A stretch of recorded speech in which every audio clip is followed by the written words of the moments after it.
सैहूनी फौज ने मुकद्दस सरजमीन फिर खून में रंग दी। बैतुल हया में 5 से ज़ायद रिहायशी इमारतों को निशाना बना दिया। 45 फ़लस्तीनी शहीद। गजा सिटी में भी एक फ़लस्तीनी जान से गया। सैहूनी फौज ने कमाल अदवान अस्पताल से 44 फ़लस्तीनी डॉक्टर्स को हिरासत में ले लिया। गजा में 14 की मजमूई तादाद 42,847 हो गई।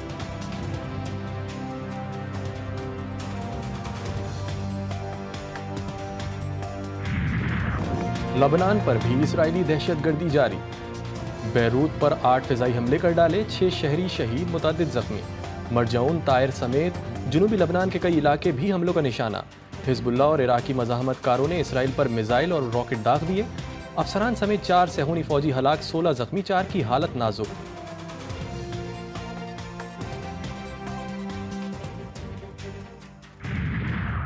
इसराइली दारुल हुकूमत तेल अवीव में ट्रक सैहूनी शहरियों पर चढ़ दौड़ा। वाक़े में एक शख्स हलाक, 50 से ज़ायद ज़ख्मी, कई की हालत नाजुक। सैहूनी पुलिस ने ट्रक ड्राइवर को मौके पर गोली मारकर हलाक कर दिया।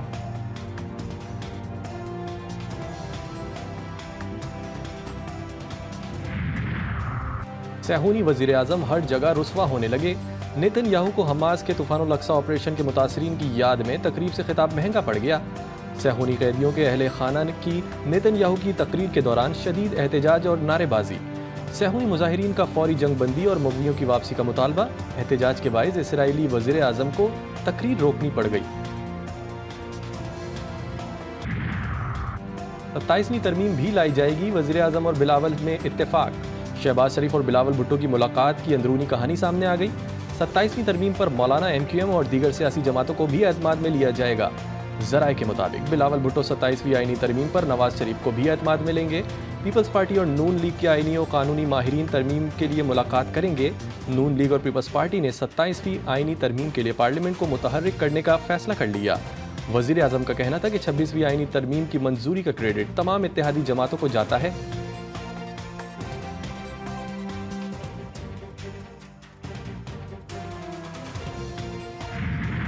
को घर भेजने का जो रास्ता है वो रुक जाएगा 26वीं तरमीम के बाद? इंशाल्लाह रुक भी जाएगा।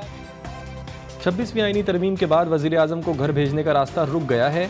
सिंध में आवाम के लिए बहुत कुछ करने जा रहे हैं। वज़ीर आज़म शहबाज शरीफ से मुलाकात के बाद बिलावल ज़रदारी की मीडिया से गुफ्तगू। कहा, सिंध में भी कैंसर से मुताल्लिक बहुत से काम कर रहे हैं। बिलावल भुट्टो ने एक सवाल के जवाब में कहा कि मेरा वीकेंड मेरी मर्जी, जहाँ भी गुजारूँ मेरा हक है।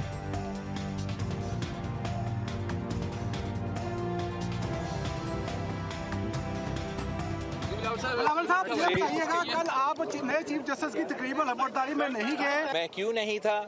इस्लामाबाद में वीकेंड है, मेरा भी हक है कि मैं अपना वीकेंड जहाँ गुजारना चाहूँ मैं गुजारूँ। वोट को इज्जतों के नाम पर आइन की धज्जियां उड़ाई जा रही हैं। हम जमहूरियत और असम्बलियों से मायूस होते जा रहे हैं। महमूद खाना चकजई का कहना है कि असम्बली फ्लोर पर भी सिर्फ बातें की जाती हैं कि किसी को नहीं छोड़ा जाएगा। मुल्क में इस वक्त जंगी माहौल है। जमहूरियत को हमारी कमजोरी समझा गया।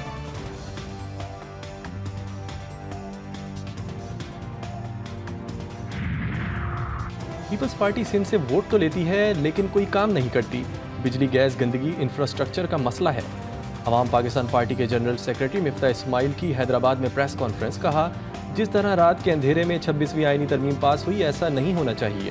पूरे पाकिस्तान के लोगों को पढ़ने का मौका मिलना चाहिए कि क्या तब्दीली होने जा रही है।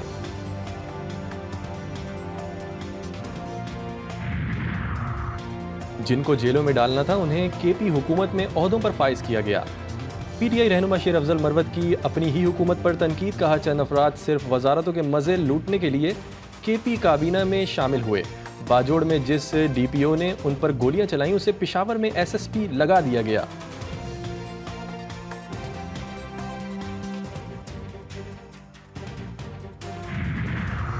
PTI का हुकूमत मुखालिफ नई तहरीक का आगाज और जुलूसों का फैसला।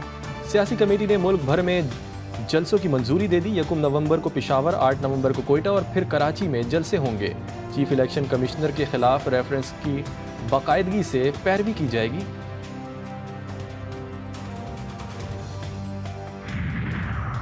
चीफ जस्टिस यहिया अफरीदी के चार्ज संभालते ही बड़े फैसले। 1 हफ्ते के लिए 968 मुकदमात समाअत के लिए मुकर्रर कर दिए।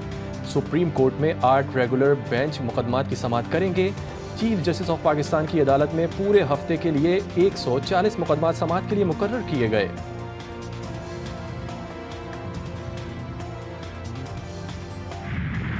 रिजवान जो हैं वो